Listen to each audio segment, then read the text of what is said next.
Hello and welcome back, ladies and gentlemen, to Pillars of Eternity. So, we were about to speak with the doors here. My face. Tell you what, who the hell are you?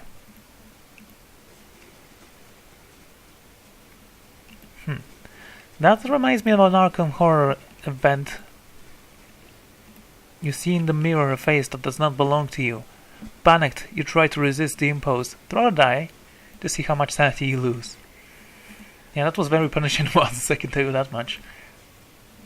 Thundering sky and radiant blood, innocence must drown. Hello there, sweetheart. Brixis, yeah, I knew it was her. The massive murderer. Hello, door. This man has a look in his eyes of hunted animal.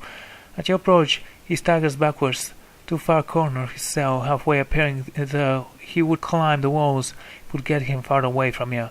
He cries out, bizarre animal utterance like nothing you have heard. You can hide from me, London case spy. He looks at you blankly. It's unclear whether he understands you or not. We know he doesn't speak though. His panic has momentarily sustained. He opens his mouth to speak, but the words that come out have formed, as though his tongue were cut out. They are impossible for you to discern. You need it. They are words at all. Those animals that did this to him, you can see what comes of their meddling.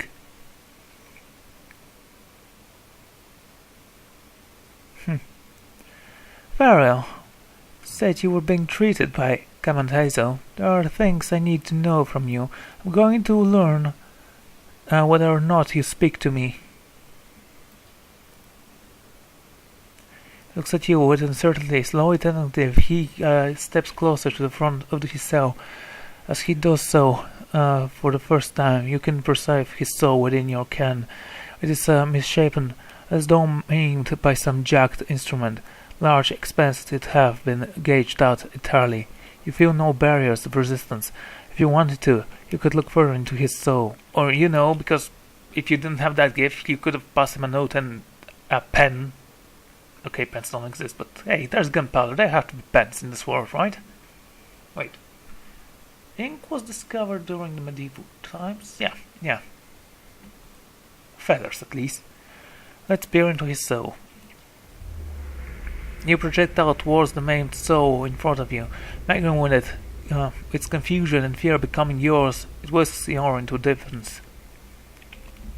You're in a cell. A key turns. The door cracks open, neglecting hints. Thoughts come out your waves, complete, broken, fearful. Standing on the door is a rotted, bowing man. His upper teeth and pointy nose remind you of a rat. We know that guy. Reckons apologetic. You don't want to go anything else. In your mind is a single word, and the word is no.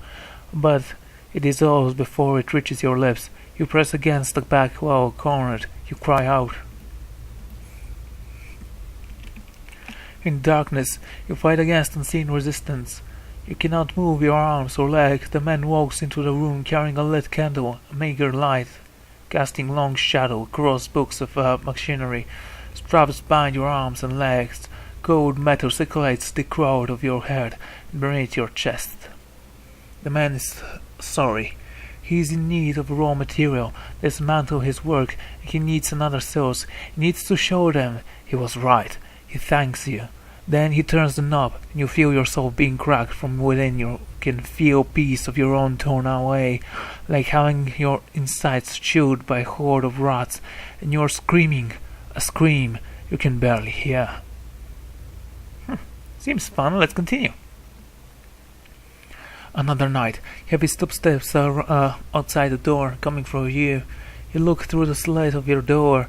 The flesh giant, artificial being just outside, but facing left, facing and the hall. The boy there.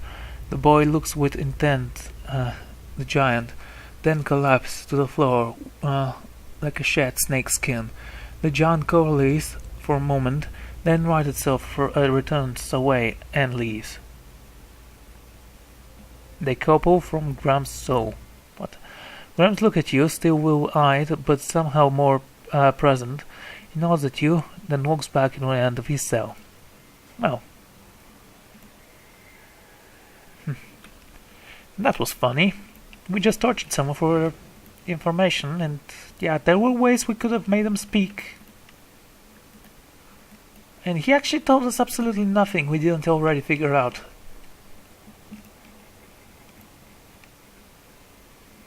Cryptic visions, strange stuff. All we need was a cryptic word, which would be something like, "He must win." And thus Mortal Kombat 9 began. Okay. Let's confront us all.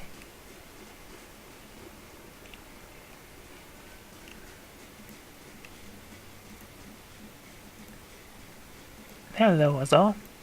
How are you, Lute? What is it now? Oh, I suggest you change that tone of yours right now, lad, otherwise I'm gonna beat your head out one by one. Have you tried your experiment with any other subjects? I have, yes, no point in lying about it, now that Airdrome's involved. He asked for a volunteer from our patients. Few brave souls came forward. I was very close at one time to back through. They understood that. They understood their sacrifice would mean something.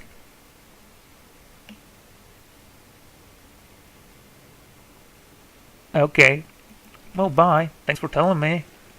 Oh, isn't that lovely?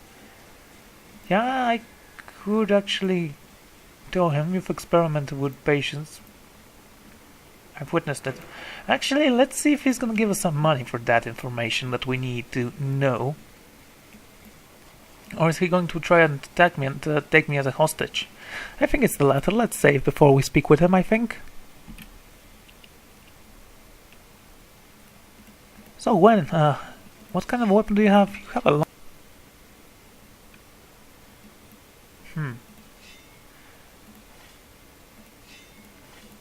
That's only a piercing weapon, unfortunately. Yeah, the Blunt Burst is a pretty decent weapon. How could you possibly... Look, it had to be done. Elsmer and the others, they took everything from me. Everything when I was this close. I had to know where I failed and why. You know, this story would have been so much better if this guy was actually the main hero and I was following him and just confronting people because I'm charismatic. Imagine the value if succeeded. I had something that could make all those hollow infants into something like a real person, with few more patrons and a few years research. Who knows? No one has come close with the legacy. It's why I have to continue. I have to risk everything here, working in secret. It is why you have to lie to Edward for me. Tell him you cleared me of all suspicions.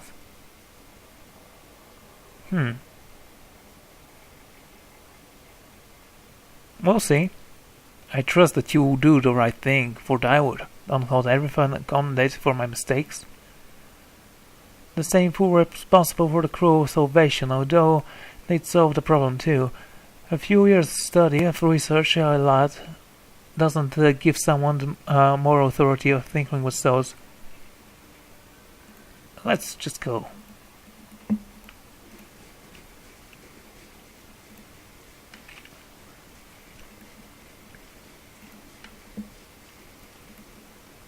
Yes, we still are amazing. Come on, lads.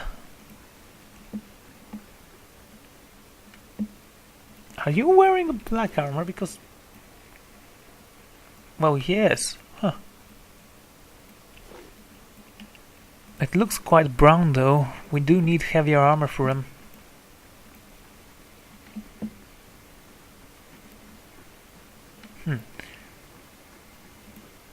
The thing is, should I expose him? And should I tell him the truth that I will expose him? If I expose him, he will attack me, I suspect. So, let's see if I'm gonna expose him or not. Okay. On 4, 5, and 6 I expose him. And it's 6. Wow. Well, yeah, let's expose him, but... let's begin to tell him that we've decided that he'll be exposed. Say, lad, you'll be exposed.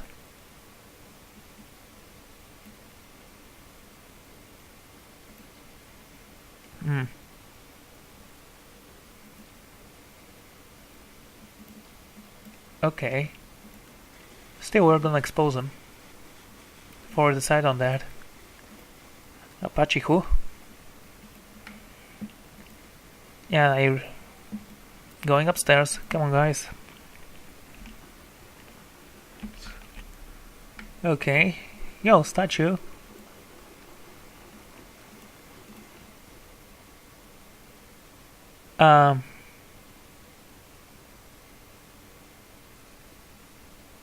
Wait, what?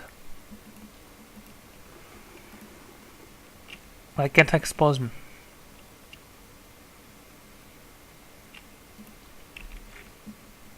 The man who waits.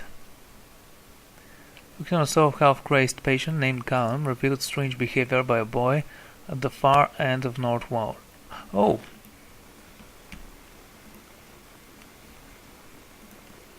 North. Okay, let's go back down. The Billies. Ciphers use focus to power their abilities and can gain additional focus by causing damage with weapons whilst their soul is active. So whip turns off once the Cipher's focus is full.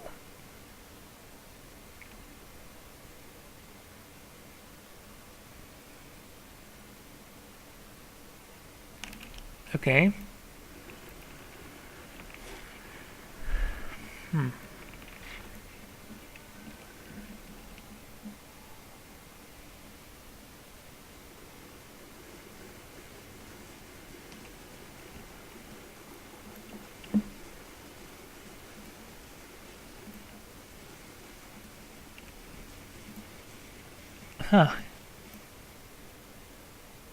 Ugarim, a wily adolescent boy, stands in the corner of his cell, gloved and stoop-shouldered.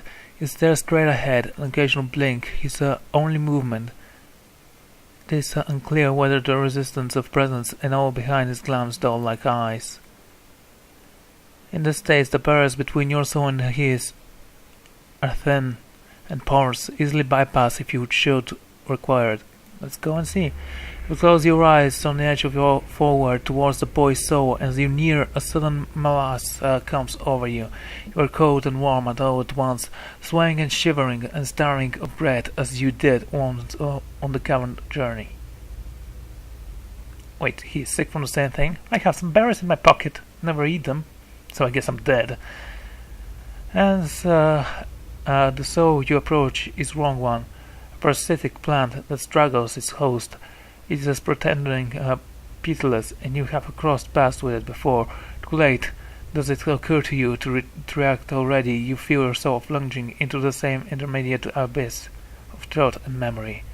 You are starting in a cell now, the same cell in the Centium, the house a moonlight and empty, and you are waiting. At the far end of the ward, the door opens, revealing a large Goron silhouetted beneath the stony archway.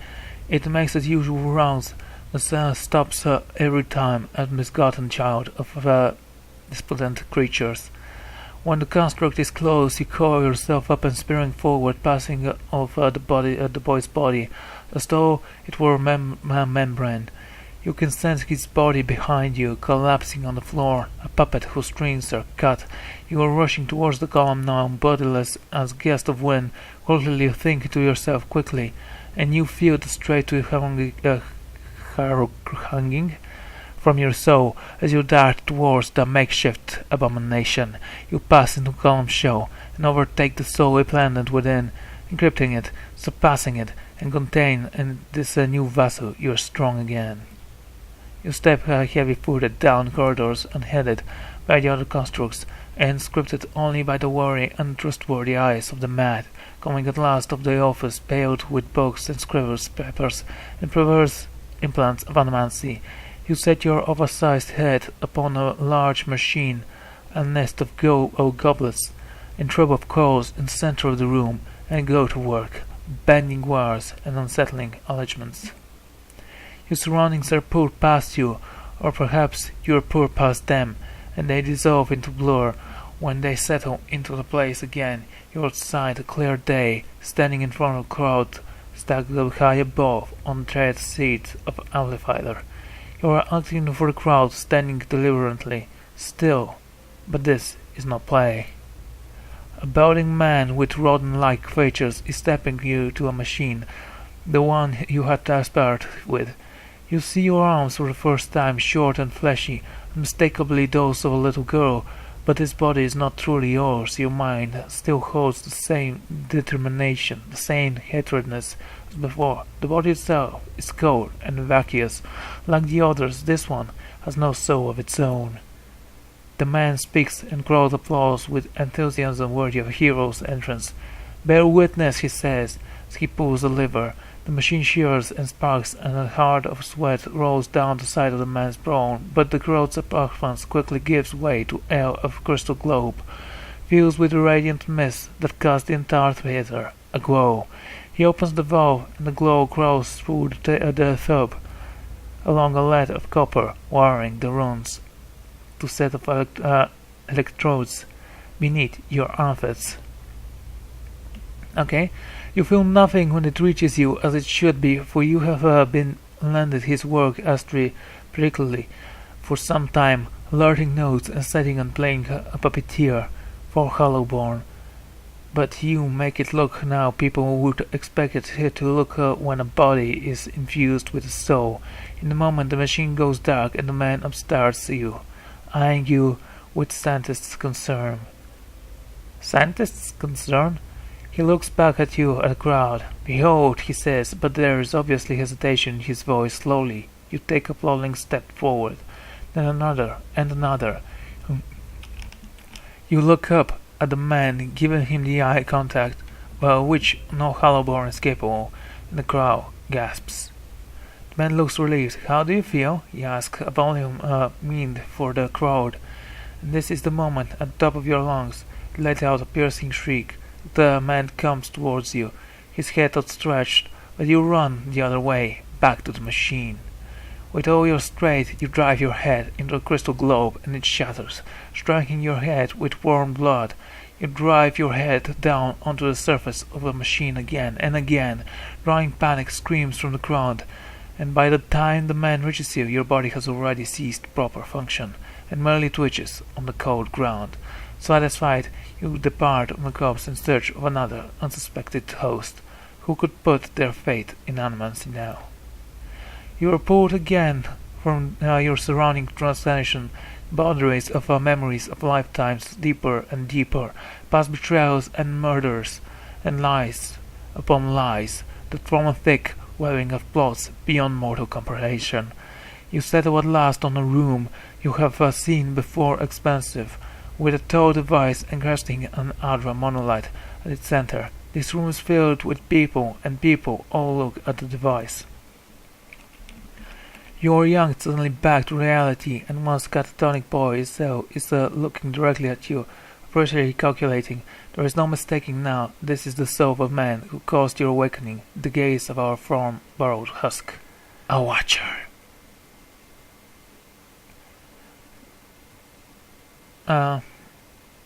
Not just a watcher, someone who break those frail little legs of yours if you don't do exactly what I tell you to. Yeah, that's a threat. You made me into a watcher. I need you to undo your curse. Is that so? He makes no effort in hiding his disinterest, but he continues to scratch your eyes. He makes a slight gurgling noise, and his eyes soften for an instant. It seems for that moment that he recognizes you. He opens his mouth to speak, then seems to think better of what he was about to say. His jaws tightens. I know your look, your hunger for answers elude you. I grunt at your soul. It usurps your reason for being. You are like everyone. I will help you let go. Sorry, what? No. He dodges backward with sterling grace, putting himself out of reach. On his face there is no malice, or the dispassion of a farmer putting down a sick animal, and suddenly he slumbers forward.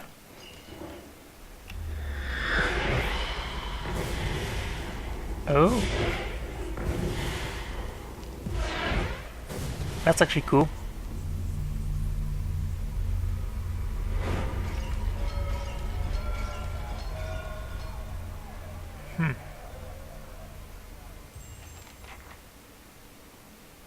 Man who waits. Okay, guys, run inside. Immediately. Asha, no. Asha, you stay here. And so will the wolf. Worry not, we'll be fine. Well, I don't know why this guy thought that he can do something about that, but he's gonna die for it. No, he's gonna die. I've already decided on that.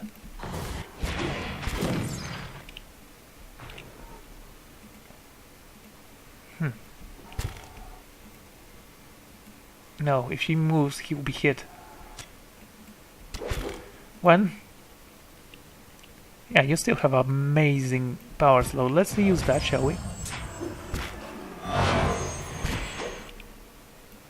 Thank you, Gwenny. Where the hell do you think you're going? Okay, on. Target this guy. Oh. Yeah, Brixie. Of course. You aiming for Gwen?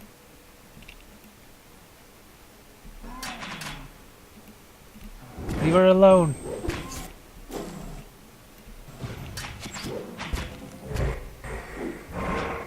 There. Okay, now I want all of you target this guy. When you move in the back of the line. Ooh.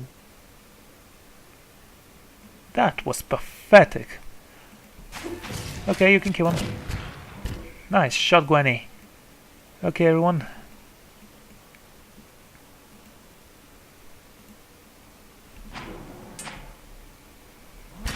Don't worry about a thing.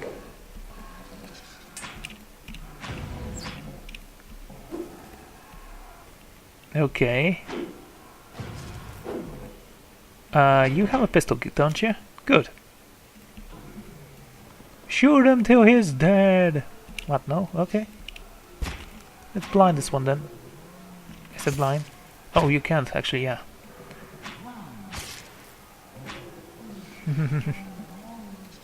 Well, this could have gone a little bit better. There's something in the bucket up there.